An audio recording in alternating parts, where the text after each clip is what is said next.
Welcome, everyone, to Pants on Fire, Exposing Ruling Class Lies. And in today's episode, we're joined by Ofer Cassif, who is a member of parliament in Israel and also a member of the Communist Party of Israel. Welcome, Ofer. We're glad to have you. Thank you so much. So let's start with a little bit of background about who you are and how long you've been in politics and how long you've been a member of the Communist Party. Well, I'll try to be as briefly as possible. I was born in the center of Israel, in a city not too far from Tel Aviv, to a Labour Party Zionist family. But since I was I believe, 15, 16 years old, I began to move further to the left. It was a gradual process. So in the beginning, I joined a youth movement called the Shomer HaTzair, which was associated with the Socialist Zionist Party then. And thereafter, unfortunately, I must say, I regret it now, but then I went to the service of the Israeli army when I was at the kibbutz. By the way, a kibbutz that was seriously assaulted 2 weeks ago. On the 7th of October.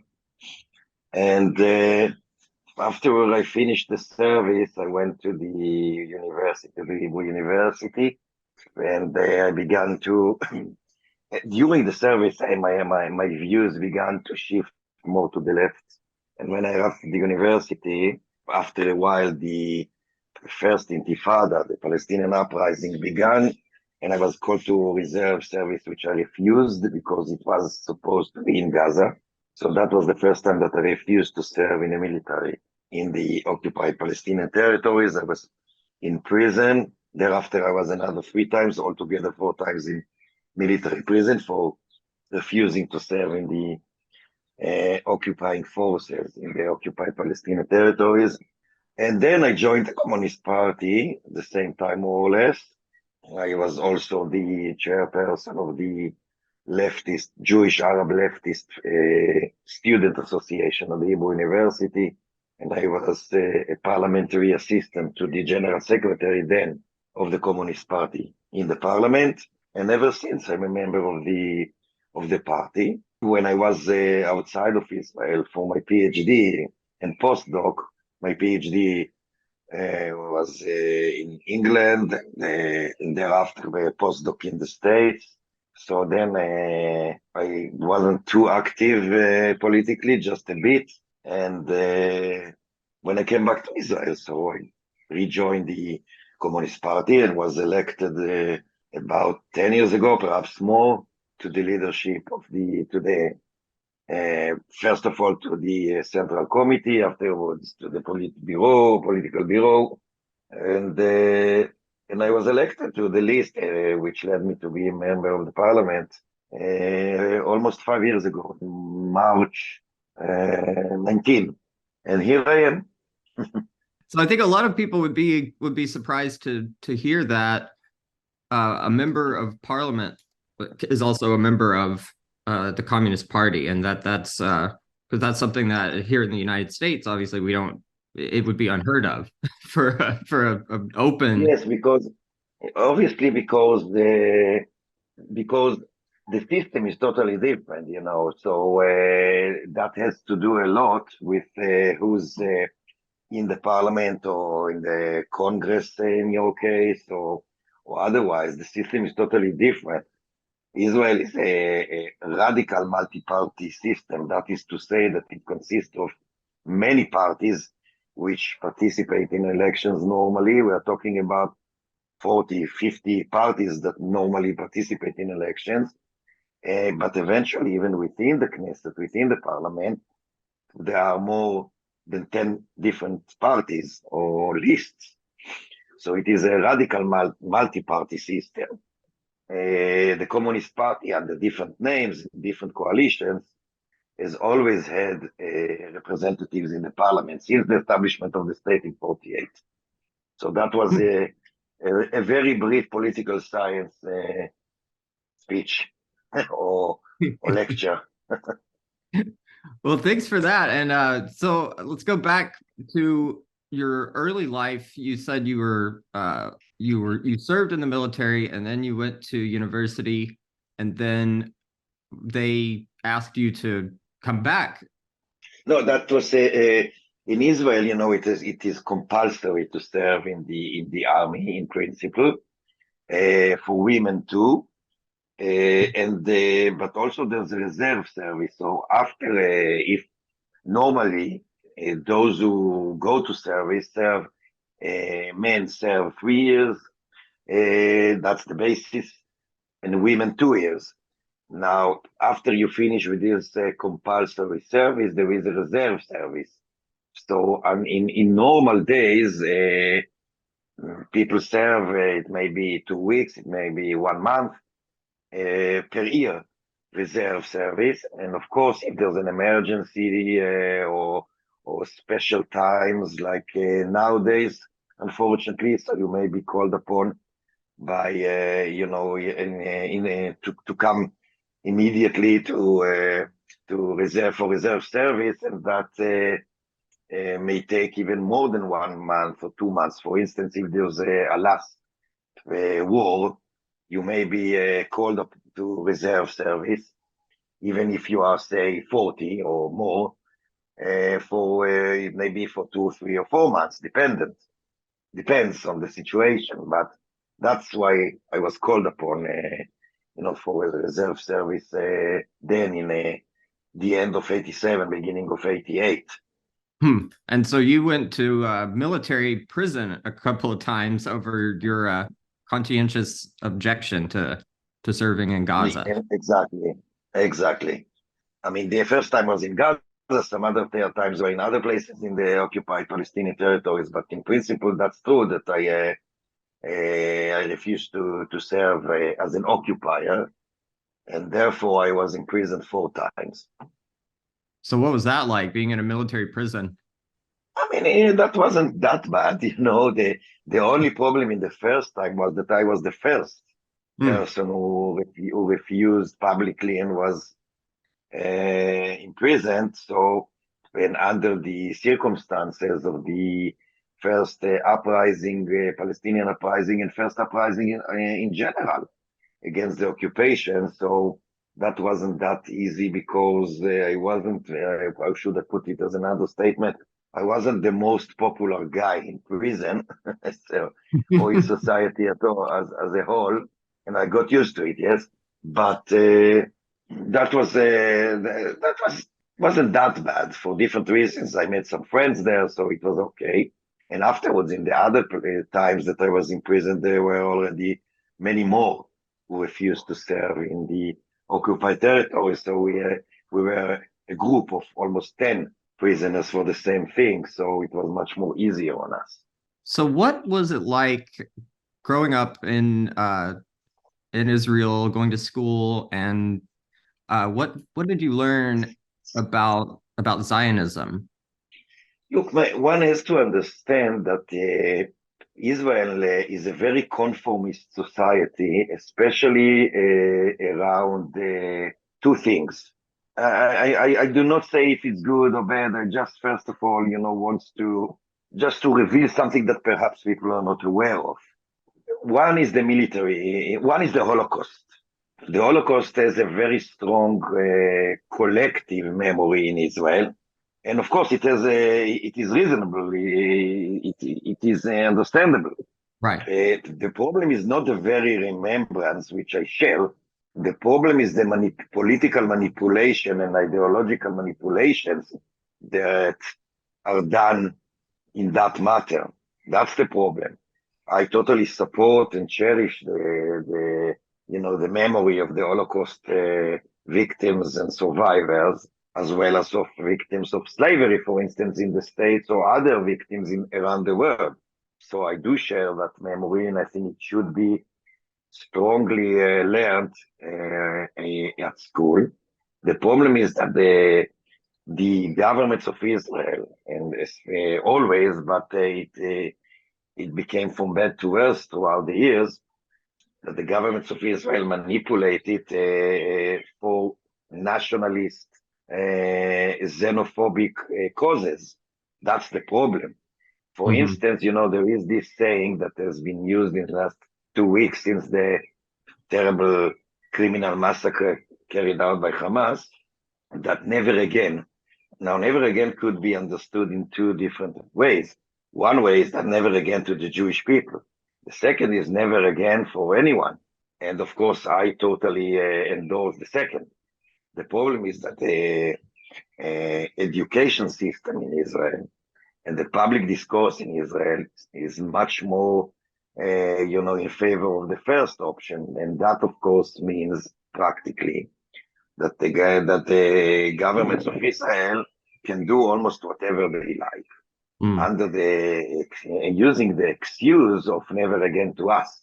And that's something which I totally reject, and it's very strong in the education system, obviously today. And when I was a student at school, high school and elementary school, I remember that it was already there. Although, as I said before, it's much more worse now. So that's one thing. The other thing, which is a consequence of the first, is the worship of the military. The Israeli military enjoys a sort of, a status of holiness. It is sacred almost. Now, there are two basic reasons. One, following what I said before, that if it's never again, it means that we have to do something to prevent that. And because there is a basic, assumption which is ahistorical, and it is historically false, is that anti-Semitism is a kind of a natural, inherent characteristic of the so-called Gentile world. So the risk of a second Holocaust always exists. And because of that, the military of Israel is the element that should prevent it from happening again. And because of that, there is a kind of a worship around it. Secondly, there is another reason why it's been so sacred in the public discourse, although, again, there are ebbs and flows, in that, dependent on circumstances, global ones, regional ones, etc. But in general, Ben-Gurion, the first prime minister of Israel, he saw the military, and it's not implicit or a secret, he said so explicitly and wrote about it quite a lot, that the Israeli military has a function beyond the security or defensive one, as it were. And it is to be used as a melting pot of the different Jews coming from across the globe, because Israel is based on, apart from the indigenous Palestinian people, Israel is basically a state of immigrants, and Jewish immigrants who are entitled to arrive in Israel and naturalize there, given the law of return, are coming from different backgrounds, linguistically, culturally, etc.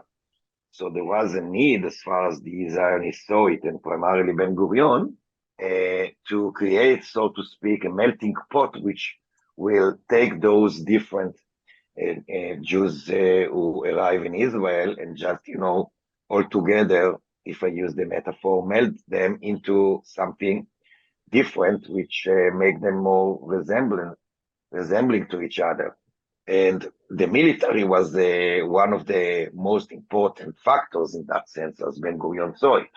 So those are the main two reasons why the military is still regarded in Israel as a kind of a sacred, holy factor.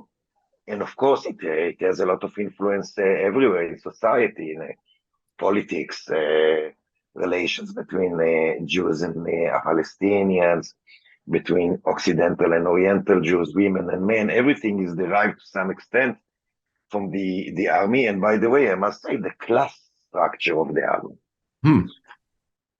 Do they teach you that you're constantly in danger and that you have to be protected at all times? Yeah, that's to say the least. I mean, there is a sense. Look, I'm not deluded myself.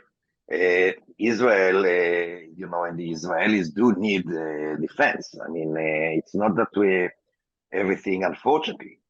Our struggle is to change the situation into a one in which there is this sustainable and viable peace, which of course necessitates ending the occupation and the serious and profound equality within the state of Israel, etc., etc. But I do not delude myself. Of course, Israel does need defense. It does need an army. I don't say that it doesn't. The question is what the army does, what is its main role.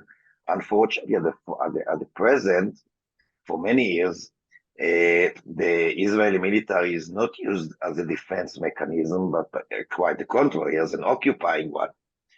The main part of the terrible, slaughter that Hamas did in the south was because the military was removed from there to the West Bank in order to assist settlers in deepening the occupation.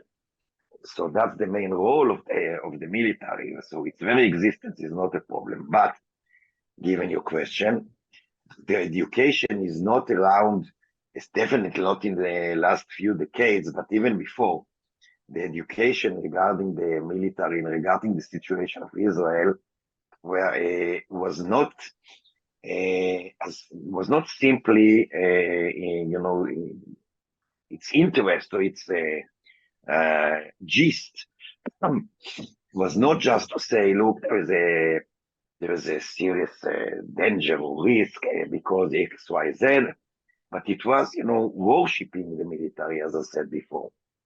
So it actually, took the truth and radicalized it for political reasons. But what is more important is not that if Israel and Israelis were or are under a threat, because again, there are threats. I do not and cannot, ignore that. But there are another two questions. First, what are the reasons of those threats? And how can we remove them, which in my view are basically political ways and not military ones. And the second is how those threats are manipulated and radicalized in the discourse, including in the education system, in order to benefit one or another politically. Those are for me, the main issues.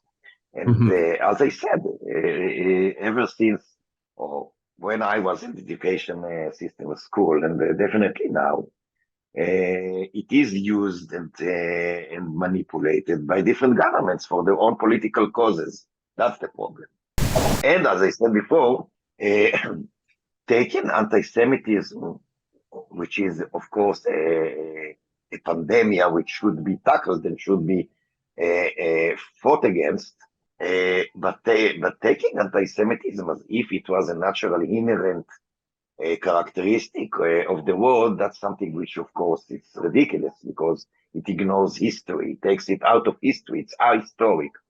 And like any other ahistoric issue, as we learned from Marx, by the way, not only, but definitely from him, for instance, in his criticism of so-called utopian socialists. So, of course, ahistoric perceptions are always wrong. So let's talk about what's happening now. Obviously, this is what's on everyone's minds, and the Communist Party of Israel put out a statement. Many communist workers and socialist parties around the world have put out similar statements, and it seems that the blame is put on this right-wing government, this Netanyahu government. And you've actually gotten yourself into some trouble recently over some comments that you made. And yeah, but let's begin from the end. I was suspended from the Knesset of the parliament for 45 days, including 2 weeks no salary, because I was very critical of the Israeli government. And I said a few things that the ethics committee of the Knesset decided because of them that I should be suspended. Now, Perhaps we refer later to what's going on now in Israel, where that the government wages a very dirty and dangerous war on any social and civic and political rights. I mean, there is a real war of the government, not only against Gaza and the Palestinians in general and West Bank as well, but also against anything that has to do with democracy. Perhaps we refer to it later. But allow me first to say that I don't think that it's true, it's accurate to put the blame for the massacre in the south on the Israeli government. So I would like to distinguish between blame and responsibility, or between guilt and responsibility. So I'll begin with the massacre. And here I would like to send a very clear message to many, leftist activists, organizations, movements in the United States, especially in the academy and other, and across the world. I heard too many human rights activists and defendants that either ignored totally the criminal massacre that Hamas carried out, which in my view, it's an anti-humane perception, and not to say hypocritical. I heard some others who even worse, who actually find the reason to justify this massacre. I want to be very blunt and clear. First, the massacre, the slaughter carried out by Hamas is a war crime, is a crime against humanity. It is a terrorist, vicious, despicable butchery of mainly innocent civilians, including babies, small kids, women, older, elderly, and others who were either in their own homes or the field or on the way somewhere, or doesn't matter where. That's something that the human rights activist or defendant cannot tolerate whatsoever. That's something that someone who refers to himself as a leftist, let alone a socialist or a communist, someone who does define himself or identifies oneself as such, cannot tolerate whatsoever, justify such a massacre. People who are really leftists, are really human rights defendants, or are really peace lovers, must unequivocally and with no reservation condemn totally Hamas and its crimes. Full stop. I ask everyone who may listen to us to endorse this perception, which is a humane perception, it is a moral perception, it is the right political perception. So that's something I would like to start with. And accordingly, the blame for the attack on Israel is solely on Hamas. Hamas is the only one to put the blame on, full stop. Now, where is the responsibility? Without giving one bit of justification or rationalization of the massacre. Israel has been conducting a vicious, brutal occupation for almost 60 years on the Palestinians on the territories that Israel occupied in June 1967. That means primarily the West Bank, East Jerusalem, and Gaza Strip, to which I shall refer in a second with your permission. Now, this occupation is really brutal because, first of all, we are talking about millions of people who have no basic rights. Not only the political rights of voting and be elected, but also basic rights like freedom of speech. It is forbidden, for instance, for Palestinians in the West Bank to demonstrate. If one demonstrates, even if it's in a peaceful demonstration, according to the military law, and I shall refer to the very concept of military law in a second, one may be in prison for up to 10 years. So that's clearly not exactly the only democracy in the Middle East. And So it's also freedom of speech, freedom of association, freedom of movement, etc., etc. Not to mention social rights, which are totally missing in the Palestinian occupied territories. By the way, definitely within Israel as well as a capitalistic, so-called neoliberal economy.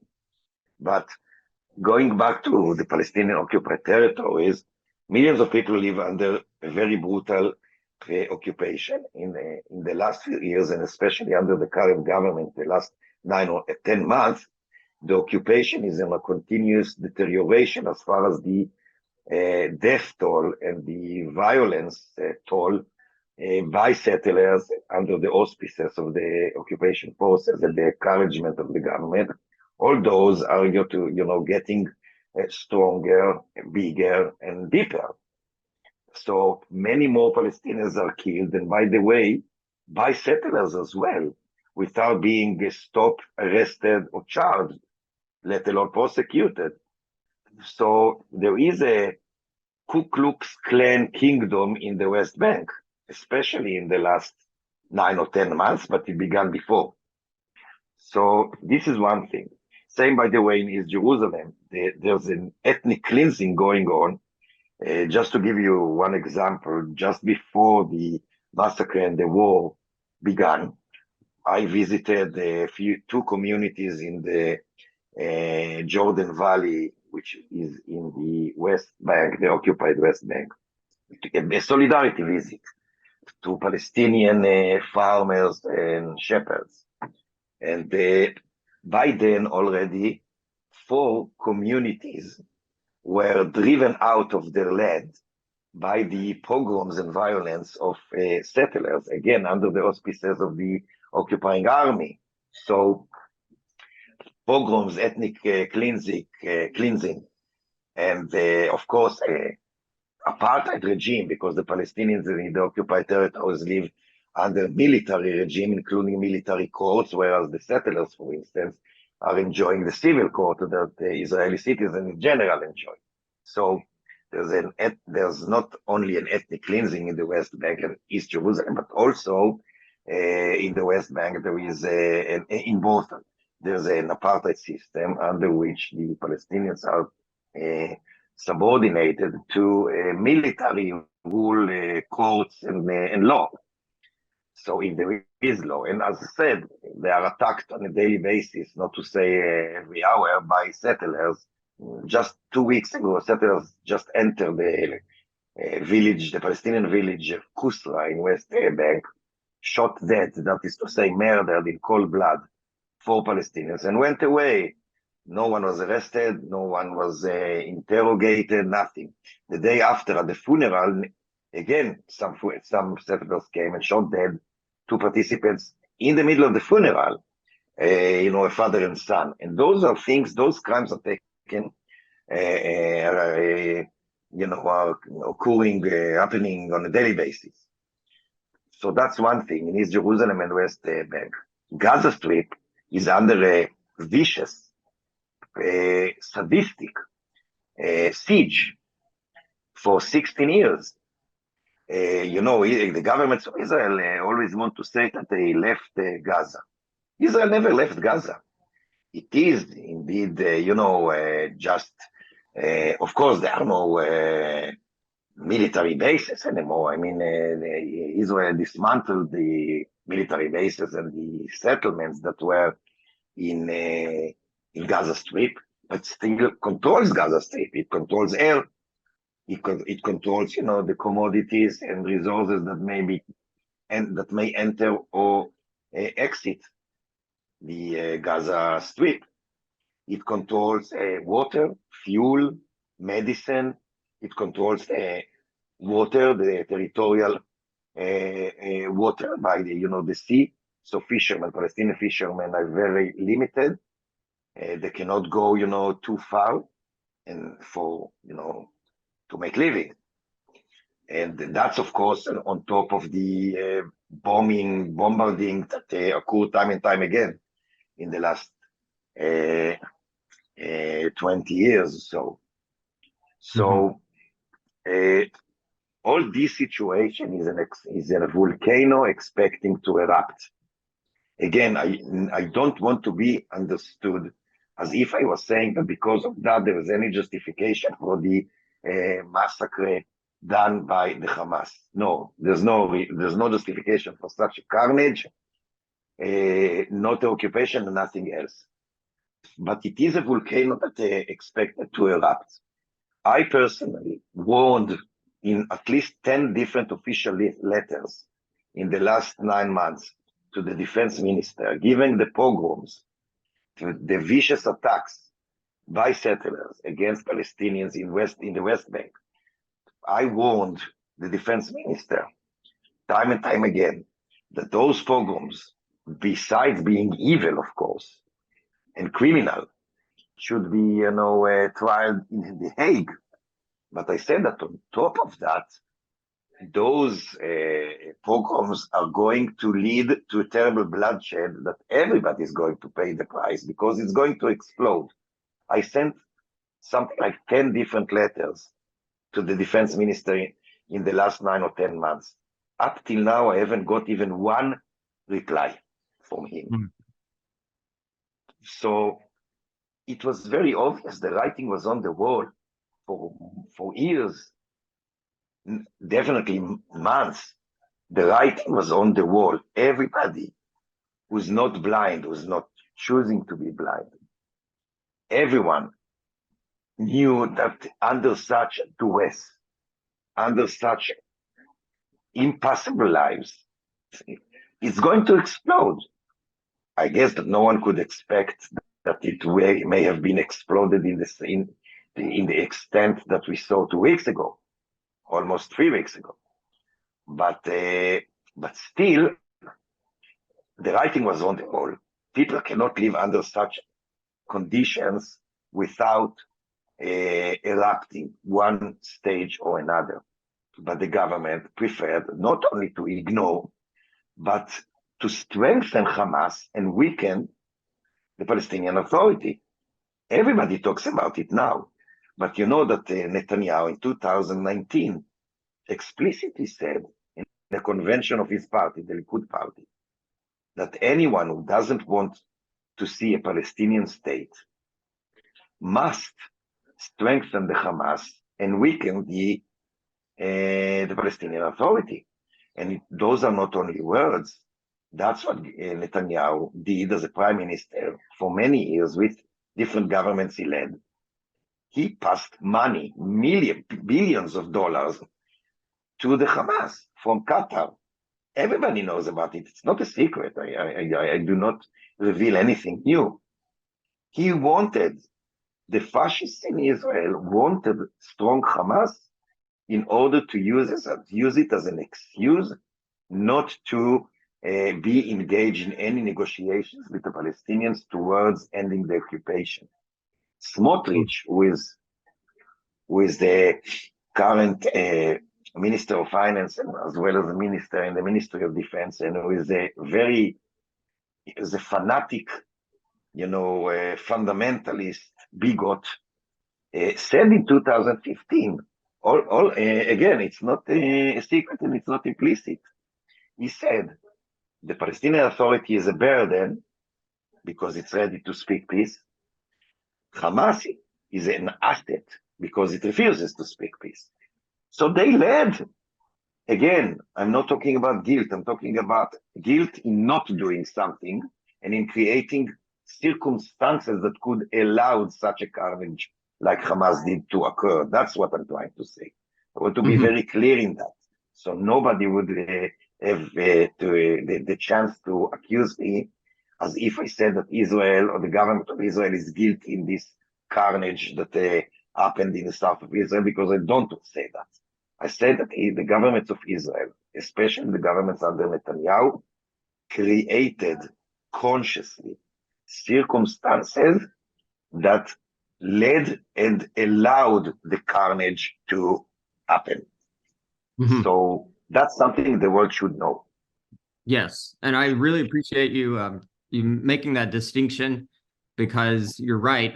There are a lot of leftists in the West that are, I guess, buying into this idea of a binary that if you're for Palestinian liberation, then you have to be for Hamas. And it's like That's crazy. I tell we're you, that's crazy. That's totally crazy in some other way, in some other senses, because first, the Hamas is a right-wing fundamentalist organization. right. I cannot understand how a leftist, a human rights, and peace lover can endorse such a vicious, bloodthirsty organization. This is a radical fascist rightist organization that should not be tolerated. That doesn't mean that I support the assault on Gaza, of course not, and I explain why if you allow me. But understanding, let alone endorsing Hamas, that's crazy. Secondly, the Hamas is a dictatorship against the Palestinians themselves. Mhm. Before we even talk about the massacre that Hamas did in the south of Israel, since Hamas took control over Gaza Strip with the assistance of Israel, by the way, it just institutionalized a dictatorial, vicious, fascist-like regime against the Palestinian people in Gaza. We should never, ignore that. That, of course, doesn't justify whatsoever the siege. The siege is not a consequence of what Hamas did or what Hamas is. The siege it was driven by Israeli attempts to continue with the occupation by other means. That's the main issue. Mhm. It used the rule of the Hamas as an excuse. That's true.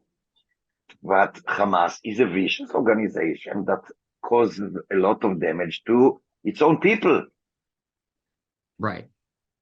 It reminds me of, right after September 11th in the US when Bush used that attack he used it for political gain. He wanted to go into Iraq.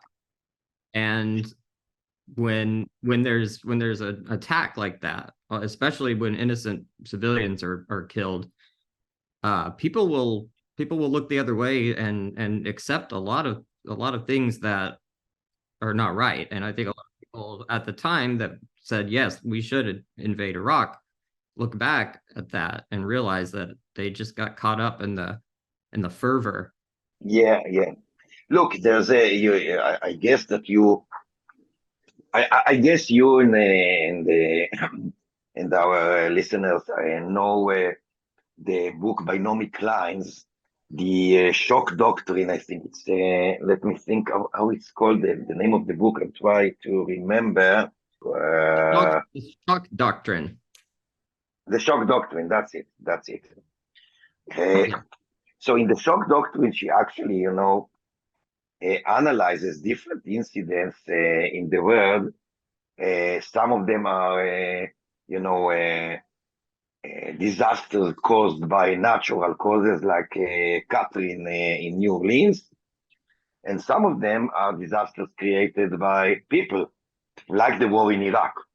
And she Mhm. explains there, both theoretically and historically, as test cases, she takes how different governments used disasters, either natural ones or human-made ones, in order to pursue political and economic endeavors and interests.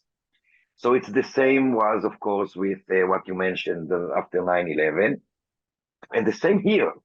What I'm trying to say, what I would like, if I can specify a bit more, I guess that everybody is familiar with the attempt of the current government in Israel to realize a coup, which is when the government itself refer to it as a judicial reform. I refer to it as a coup d'etat. But in the bottom line, what the government tried to do for many months before the massacre is to realize, to eliminate the independence of the judicial system in Israel. Now, many people across the world and in Israel too refer to this attempt to eliminate the independence of the judicial system as the end of the government. I would like to explain why I think it was not an end in itself, but means to another end. Now, what do I mean by that? In 2017, Smotrich, who I mentioned his name before, who is now a minister, and with a lot of influence, unfortunately, a real bigot, a person that really believes in Jewish supremacy and in racial theory. Crystal clear, totally, and explicitly. So when he was a member of the Knesset, relatively marginal, that even many of the right wing referred to him as a lunatic 6 years ago in 2017, he published a plan called the Subjugation Plan. The Subjugation Plan, boils down to 3 points, to 3 main points. First, that Israel should annex the occupied Palestinian territories, primarily the West Bank, without granting basic rights to the Palestinians. That means a full-fledged official apartheid regime, yes? Second point, those Palestinians who will not be ready to accept their status as subjects and rather than citizens are going to be expelled from the homeland. And third, though implicitly it was very clear at the same time that those Palestinians who are going to resist to their to their status as subjects are going to be killed. Now, the government, the current government consists of many bigots of this kind, and they want to realize the subjugation plan, and Netanyahu just goes on with it. In my view, the real end of the coup d'etat, the quote-unquote judicial reform, was to eliminate the main obstacle or hindrance that the government faced before realizing that plan, and that is eliminating the judicial system. Because everybody in the government knew that if they tried to realize that fascist plan by Smotriches, so the judicial system, especially the Supreme Court, are not going to allow that. So in order to realize that end, they needed, as far as they were concerned, to eliminate the judicial system. That was the means. Now they failed. They failed because thanks to millions and millions of good people in Israel, with whom many of them, perhaps the majority, still have some disagreements as far as the occupation is concerned, etc. But millions of Israelis, and we must be very aware in our words, to distinguish between Jews, Israelis, Zionists, rightists. Everything, is different from the other. Mm-hmm. And most of the Jews around the world, I believe, are against this government, are for peace, are against the occupation and the assault on Gaza. We see in the United States many Jewish organizations like Jewish Voice for Peace. We know the Not in Our Name group, etc.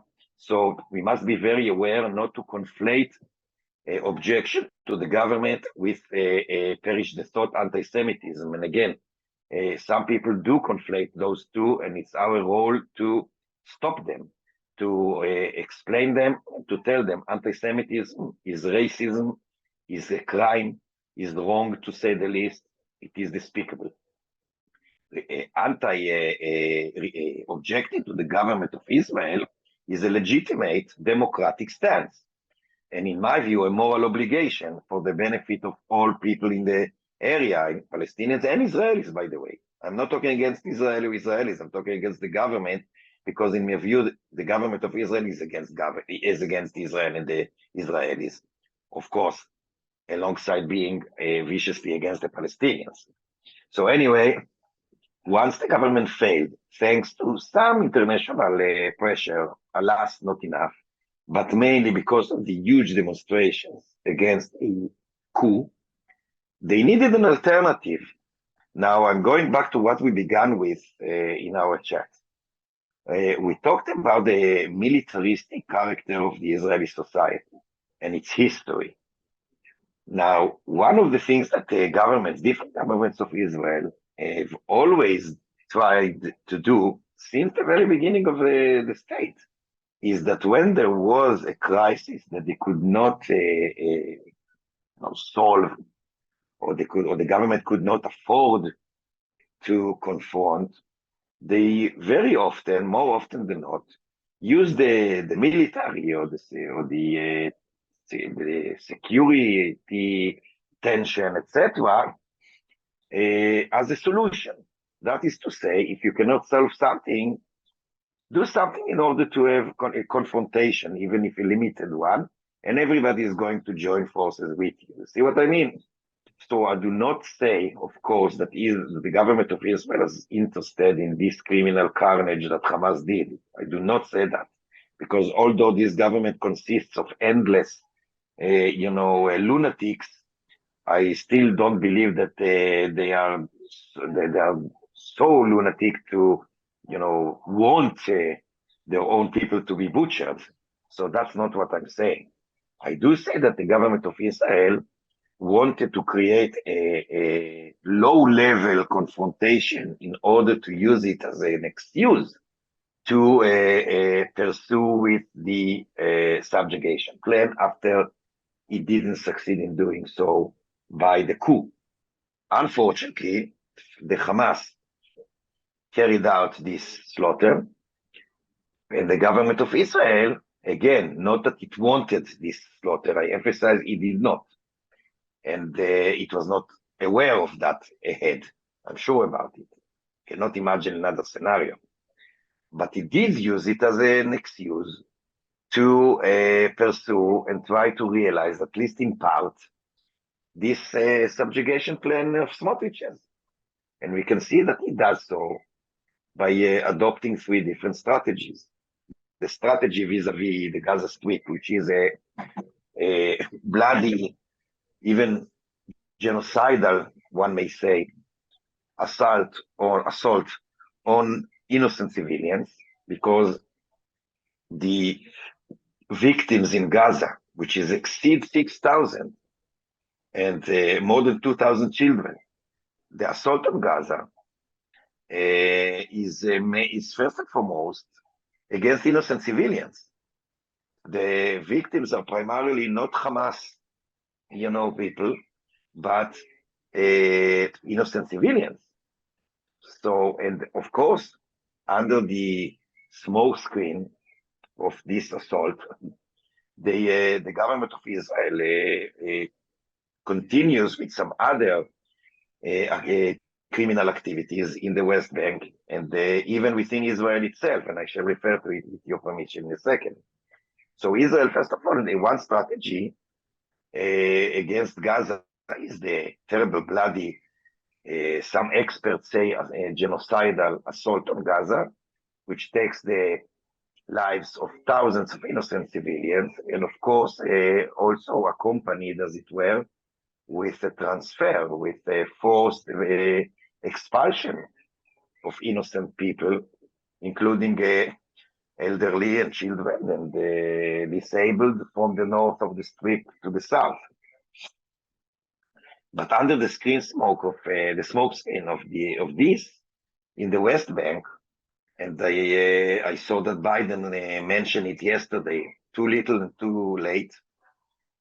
Settlers in the West Bank, and I gave an example before, are now all freely attacked, including lethal attacks on innocent Palestinians who work their land, for instance, and kill some of them, and attack them and burn their fields and cut off their trees. That's something that they've been doing for ages. And of course, the occupation forces allow them to do so, don't stop them, sometimes even assist them. And of course, in addition, the occupation forces attack Palestinians in the towns, cities as well. This is the other strategy of the very same program of Smotrich's. This is the ethnic cleansing strategy. I mentioned before that I visited before everything began, before the massacre, I visited the Jordan Valley in the occupied West Bank, and I realized that 4 communities now, it's many more than 4 communities were totally expelled. By the way, those are not just small communities. I'm talking about a size double of Tel Aviv, in which there was already ethnic cleansing and Palestinians were driven out by the violence of settlers mainly. And the third strategy, which is no less dangerous, is the fascist legal legislation and the normalization within Israel. So now we, under the smokescreen again of the attack, in Israel it's forbidden to demonstrate.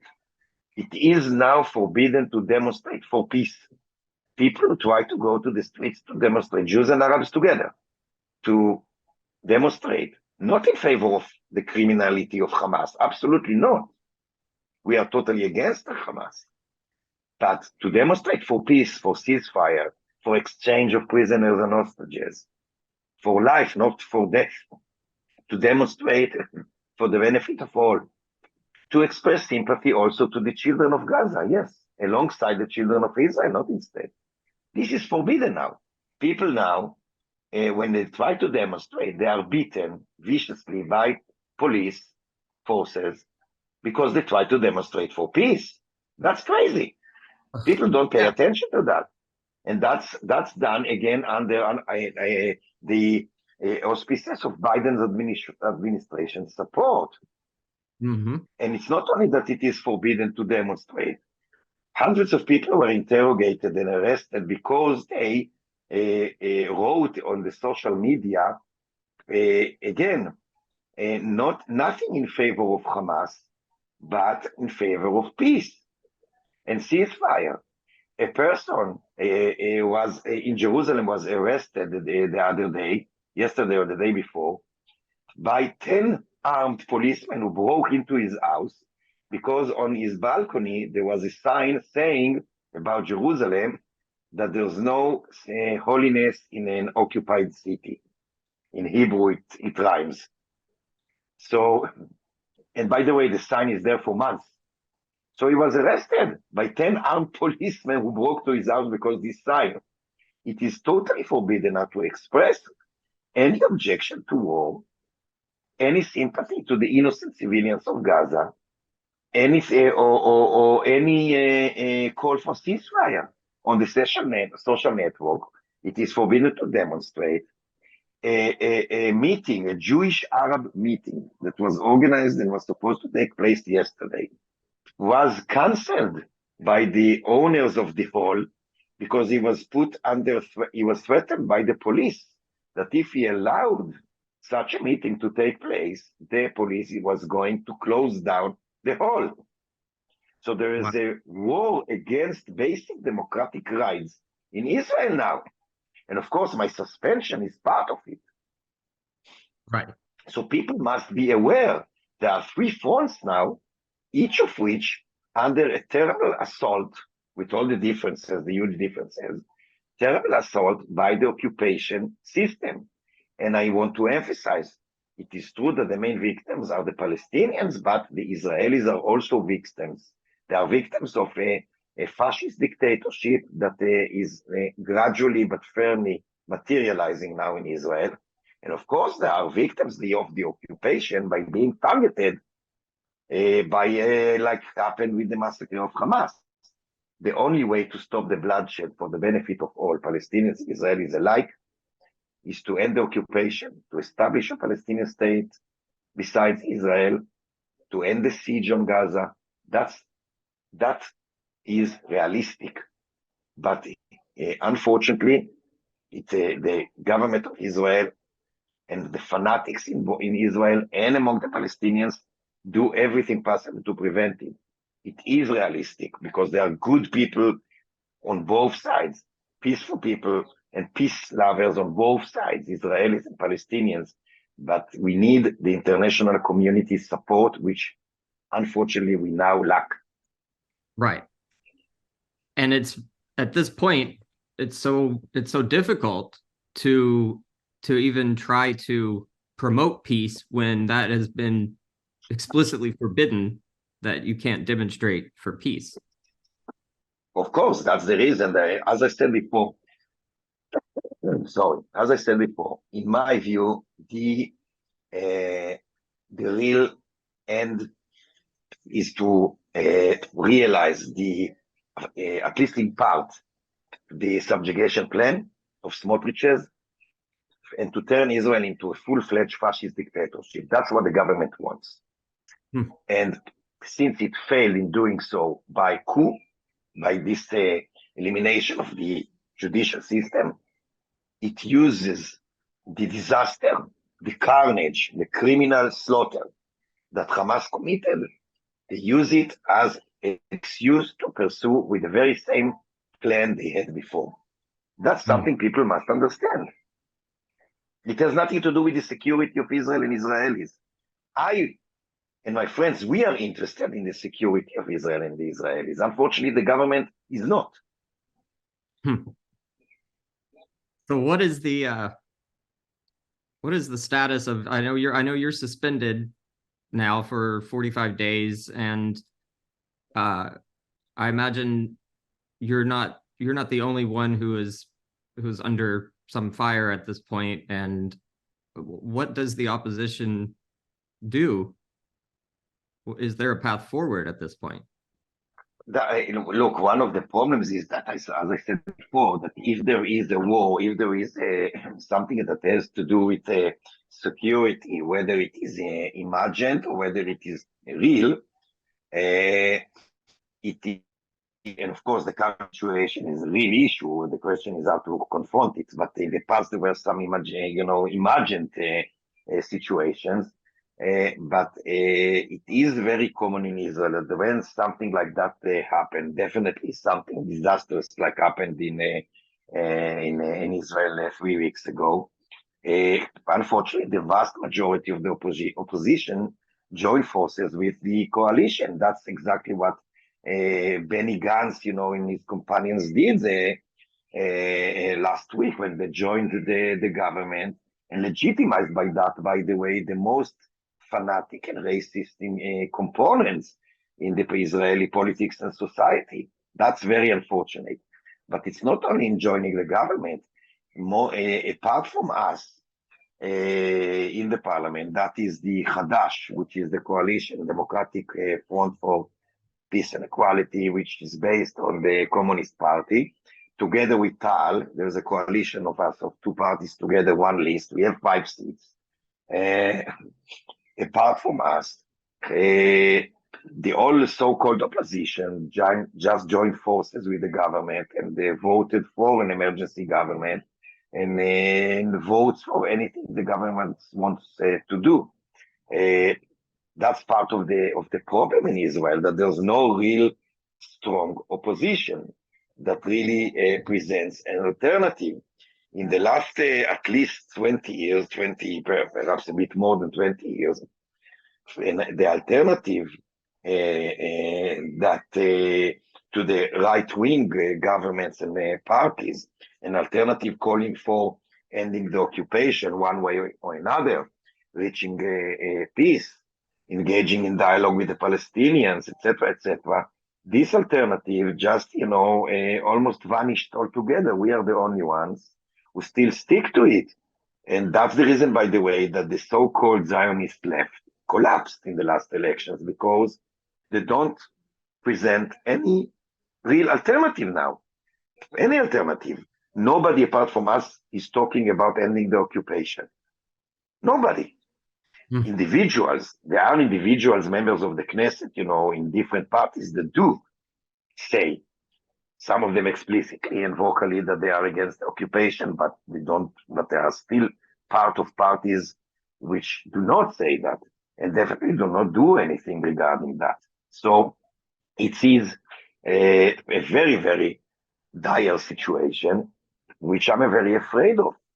Because first of all, as a humanistic, I'm afraid for human lives. And it's not only being afraid, the fact is that many thousands of people lives were lost, Israelis and Palestinians. I'm afraid that it's going to spread. If there's not an immediate ceasefire and exchange of prisoners and hostages, I'm afraid that the fire is going to extend, and then there's a risk of a regional war with many more victims and destruction, and it may even spread to beyond to a world war. So it is now to stop the fire. It's not only a moral stance and a just cause, but it is also the interest of the whole world. Because I use this platform to warn everybody who listens and everybody who is ready to absorb my words, not only to listen. If there's no immediate ceasefire, exchange of prisoners and hostages, everybody, the war is going to extend and spread. It may be, it may deteriorate into a world scale war. That should be stopped. It can be stopped now. It can. Perhaps next week it won't be possible anymore. And I appeal to the leaders of the world. I appeal to the United Nations. I also allow myself to appeal to Biden's administration with all my criticism. Listen, you have the power to stop this before it's too late. Before it's too late. Well, Doctor, thank you so much for this important message and for joining us. And I know you're very busy, so we really appreciate it. And I think we had Thank you so much.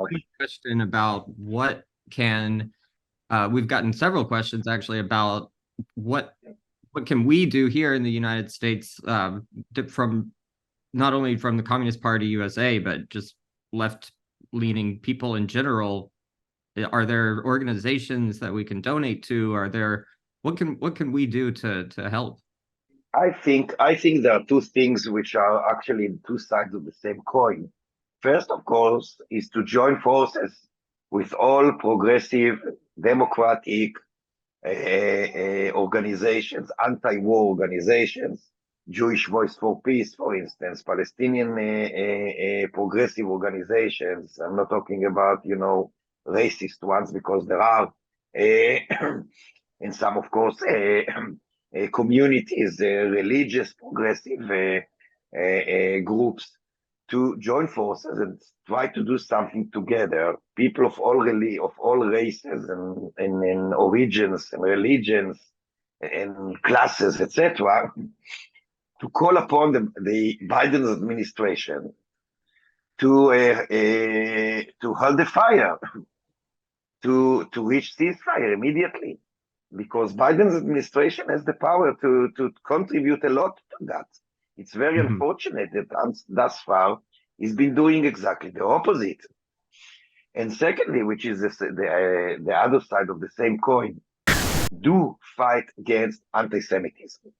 Because like I said before, that the cynical, fanatic government of Israel cynically manipulates the terrible massacre that Hamas did as an excuse to wage a terrible war against innocent Palestinians. But many anti-Semites in the world, including the United States, use the same situation to manipulate and campaign against Jews. This is unacceptable. This is deplorable, despicable. Anti-Semitism should be fought against in all circumstances. So at the same time that we fight against racism towards Palestinians and against Islamophobia, we must also fight against anti-Semitism. Don't ever give up on this struggle. It's crucially important. It's just, first and foremost, it's moral, but it is also productive, politically speaking. Never give up on that. And don't cooperate with anti-Semites. Ofer Cassif, thank you so much for joining us. Thank you. And we will look forward to keeping up with you, and hope that you and your family stay safe. Thank you very much. All the best. Have a nice day.